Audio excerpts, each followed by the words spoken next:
Mas agora entrando na pauta do podcast em si. Alta dos combustíveis. Na verdade, a gente está vendo uma alta não só nos combustíveis, mas nas commodities em geral. Exatamente. E esse termo, apesar de comum no mercado financeiro, ele é estranho para muita gente que nos acompanha. Então, o que seriam commodities? As commodities são matérias-primas, normalmente são produtos que são padronizados, então têm características parecidas e que não tem marca, né? Então, quando você vai comprar um trigo no mercado, assim, a gente tem, né, a embalagenzinha do produto final, mas quem produziu o trigo, você não sabe quem é, né? Então, são produtos que não têm marca, são produtos padronizados e que, em geral, servem de matéria-prima para ou alimentos, ou produção de indústria, ou, enfim, outros produtos finais, né? Mas eles servem de matéria-prima, basicamente. E essas commodities em si, elas estão aumentando de preço, todas. Todas. Qual seria o motivo por trás disso? Não, então, eu acho que uma das características das commodities também é legal dizer, é que é meio que padronizado o preço. Então, algumas são. A maioria é tanto que cotada falar, internacional. o preço da soja tá tanto. Aí o mundo inteiro meio que comercializa isso. Alguns produtos, eles têm cotações internacionais. Existem algumas bolsas que só negociam mercadorias de commodities. Então, você tem o preço do petróleo, existem vários tipos de petróleo. Então, você tem o WTI, que é o produzido ali no Golfo do México, nos Estados Unidos. Tem o Brent, que é o produzido lá no Mar do Norte, na Europa. E aí você tem as commodities. Aí você tem trigo, você tem soja, café arábica, enfim, uma série de produtos que são cotados internacionalmente. Então, não é o produtor que vai falar, eu quero que a saca da soja seja $100. Não. É o que está sendo negociado internacionalmente. Então, ele não tem ingerência sobre esse preço. É o mercado. Ele até pode ele até tentar. Tenta, mas mas é difícil, Por que eu vou né? comprar a sua saca de soja por $100 se tem uma soja que é Vendida praticamente igual à sua? Vende ou mais barato ou mais caro, entendeu? Se a sua tá 100 e o pessoal tá vendendo mais caro, eu vou comprar a sua, lógico, mas você vai estar perdendo dinheiro, você não vai querer vender por esse preço. E se tiver muito mais caro, você não vende, que eu posso comprar mais barato no mercado. Então, como todo preço, é oferta e demanda. Exato. Essa lei rege todo mundo em praticamente todos esses mercados de commodities, porque são preços livres, né? Não tem um interventor ali no meio. Então, se tem muita oferta, o preço cai. Se tem pouca oferta, o preço sobe. Basicamente assim, não tem muita diferença nisso, é bem lógico. E o petróleo é a matéria-prima da gasolina, por isso que a gente está falando Exato. de commodities. Perfeito. E acho que a gente tem que ressaltar, né? Por que o preço de todas as commodities, basicamente, elas estão em alta agora? A gente tem que lembrar 1 ano e meio atrás, quando a gente entrou 2 no anos, período... já fez aniversário. 2 anos, é verdade, já né? fez Não parece, mas fazem 2 anos. Caramba, 2 anos. Exato. Impressionante, né? O que da pandemia. Da Exato. pandemia, né? Então, no primeiro momento da pandemia, a gente tinha uma incerteza muito grande. Para onde vai a atividade econômica mundial? Naquele momento, não sei se vocês lembram, mas a projeção de PIB do Brasil, no começo da pandemia, era de menos 10% em 2020. Né? Outros países também, era uma queda esperada muito maior do que ela efetivamente foi. Então, quando você tem, né, o produtor de petróleo lá, o cara que produzia soja, a pessoa que produzia petróleo, ele fala, cara, o mundo parou. Vai ficar parado por quanto tempo? Quando que vai voltar? Deixa eu ver aqui as projeções dos economistas. Cara, vai ficar parado por um período grande. O PIB vai cair 10%. Cara, agora eu vou reduzir muito a minha oferta. É muito lógico, né? Exatamente. Se você tem um produto que ninguém quer, porque ninguém está usando, por que você vai produzir mais? Você vai segurar a sua produção, obviamente, né? Você vai diminuir a quantidade de produto que você produz, porque ninguém está querendo aquilo mais, ninguém está usando. Senão você gasta para produzir, aí bota onde? E bota onde, estoca, e fica velho, enfim. Sim. Então, no começo, todo mundo ajustou a sua produção para essa projeção de PIB, de menos 10%, por exemplo, no Brasil. O que aconteceu? Ao longo do ano, você teve, não só no Brasil, como no mundo todo, vários estímulos fiscais que fizeram com que a atividade fosse um pouco maior do que o mercado esperava. Exato. Um pouco não, né? O PIB de 2020 no Brasil, efetivamente, foi uma queda de menos 4%. Fator ao redor de menos 4%. Menos da metade do previsto. Menos da metade do previsto no início. E todo mundo ajustou a sua produção para aquela queda inicial de atividade. Exatamente. Então, aí a gente já pode ter uma ideia, né? Ajustei a minha produção, esperando uma queda do PIB de menos 10. O que vem? Vamos lembrar menos também, 4. né?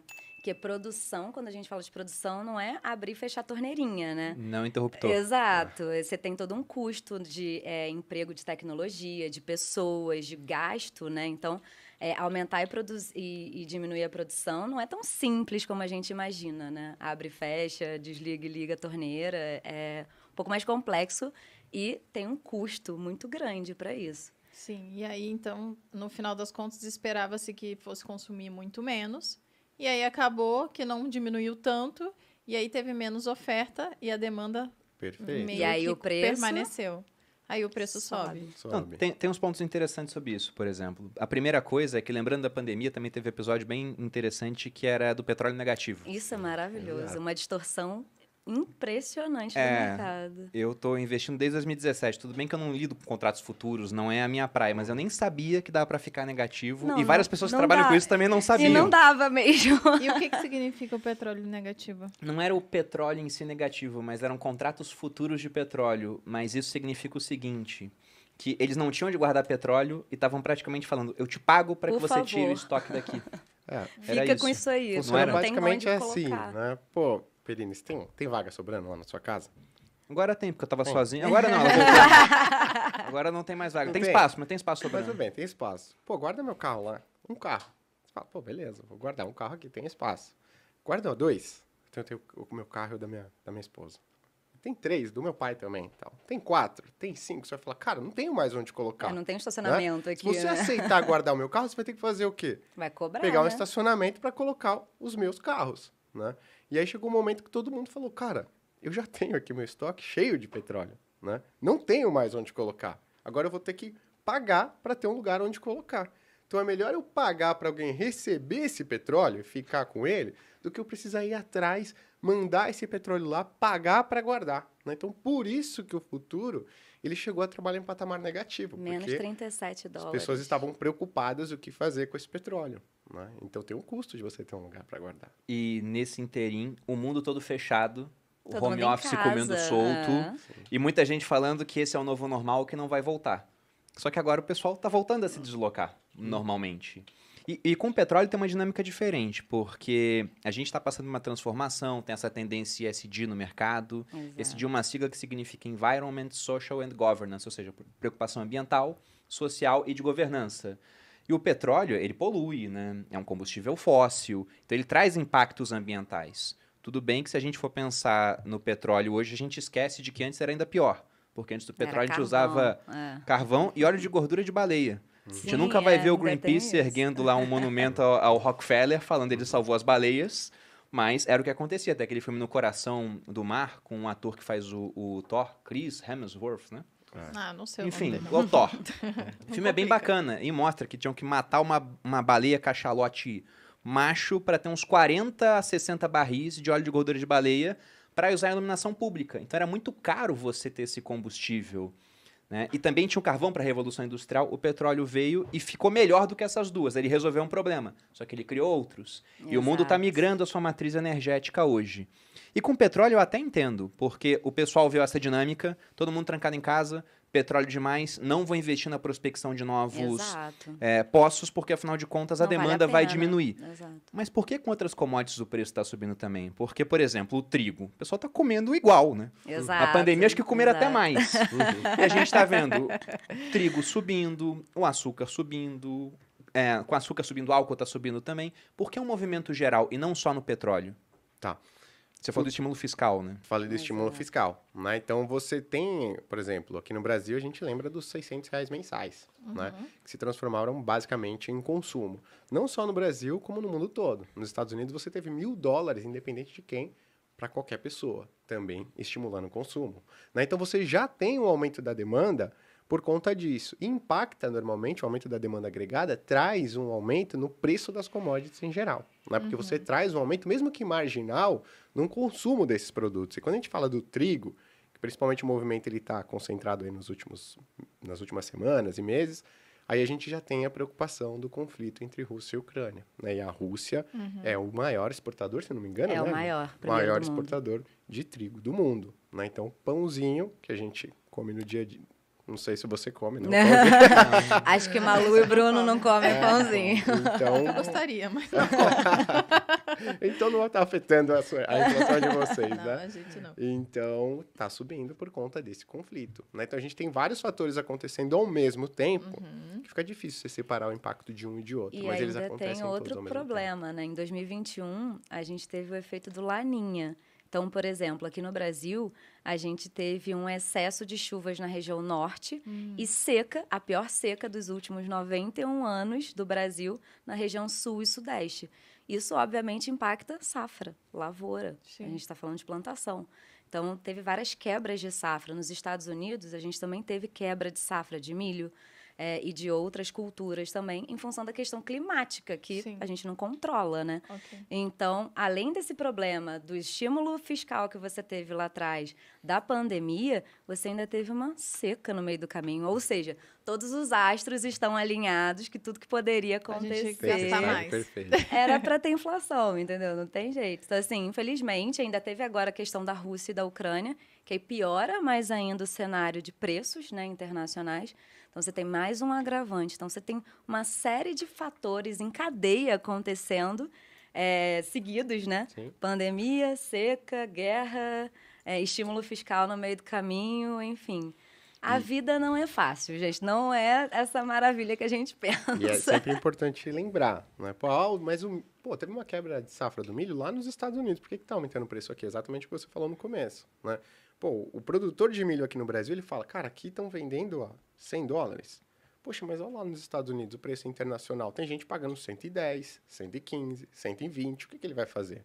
Poxa, eu Ele vou vender lá aumenta. fora, né? Ah, sim. E Ou automaticamente... para vender para cá, ele cobra mais caro. Ele vai Exato. cobrar o preço que tá lá automaticamente, né, os compradores ao redor do mundo, eles falam, opa, lá no Brasil, quebrou aqui nos Estados Unidos, vou comprar do Brasil. Mas, cara, vou te pagar aqui 115, $120, né? Então, impacta o preço aqui. Você falou da seca, por exemplo, no sul-sudeste, ela afetou a Argentina também, que no caso é um grande Produtor fornecedor de de trigo trigo. aqui para o Brasil. Então, pegando os fatores até agora, gerais, não só para petróleo, mas Sim. impactando também o petróleo. Nós tivemos pandemia, e aí isso afetou o lado da oferta, Sim. e também afetou a demanda, o pessoal com mais dinheiro na Sim, mão. Exatamente. Aí depois da pandemia, fatores Estímulo- climáticos, Estímulo fiscal. estímulo fiscal durante a pandemia também, Exato. afetando a questão da demanda, fatores climáticos para algumas commodities, e agora guerra entre Rússia e Ucrânia. Rússia e Ucrânia são grandes exportadores também de fertilizante. Isso também afeta as Exato, commodities agrícolas, exato. mas tem afetado muito o mercado, agora a parte energética, focando mais na alta dos combustíveis. O barril de petróleo já estava com preços mais elevados antes da guerra, estava entre 80 e 90 dólares, mas chegou a bater 140 dólares. Como que a guerra impacta de fato a cotação do petróleo, nichando agora nessa commodity, mas mostrando primeiro que, olha, é um problema geral, só que em algumas partes ele é mais acentuado. Grave, exato. A gente tem no mercado de petróleo algumas concentrações de reservas mundiais em alguns produtores, alguns países. As reservas de petróleo elas são concentradas em algumas partes, não é igual em todos os lugares. Então, a gente tem a OPEP, que é a Organização dos Países Exportadores de Petróleo, que tem a concentração das grandes reservas de petróleo do mundo. E a Rússia, ela não é da OPEP especificamente, mas ela é aliado, ela é o terceiro maior produtor do mundo. Ela representa 12% da produção mundial de petróleo. Então, você tem em primeiro lugar os Estados Unidos, depois a Arábia Saudita e Rússia, logo no terceiro colocado. Quando você tira um agente tão relevante do mercado do jogo, a oferta já está menor. Você ainda tira essa carta do baralho, você tem menos petróleo ainda sendo ofertado no mundo. Porque você tem agora as sanções econômicas dos países da Europa, Estados Unidos, etc., com a Rússia. Ninguém quer mais comprar o petróleo russo. Então, você começa a ter uma distorção de preços. Mais uma vez, agora para o outro lado, né? Antes a gente teve distorção de preços para baixo, agora é para cima, porque você está tirando um grande produtor, muito relevante do mercado. Então, e agora? De quem a gente vai comprar? Maior? É o terceiro maior. Sim. Você tem Estados Unidos como primeiro lugar, Arábia Saudita e depois Rússia. E como é que a gente faz agora, se você tira um grande produtor da jogada? Eles até estavam fazendo essa semana, né? Eles estavam vendendo petróleo e queriam que fosse pago em rublo. Para, de alguma forma, também, porque não tem onde colocar, né, petróleo. Se você está produzindo e não está vendendo, começa a vender também a qualquer preço e começa a fazer... E você aumenta a demanda pela moeda, né? A moeda, exato, e todo mundo, por uma as pessoas querem desvalorização. comprar, né? Sim. Então, a dinâmica não é simples, gente. A geopolítica, porque o petróleo, ele virou uma arma geopolítica também, né? Então, você consegue fazer algumas negociações. A gente está até tendo algumas coisas que eu jamais imaginei que fosse acontecer, pelo menos no horizonte previsível. Estados Unidos está voltando a fazer acordo com a Venezuela, Eu vi. que foi excluída há anos atrás, né, por todas as questões políticas dentro da Venezuela.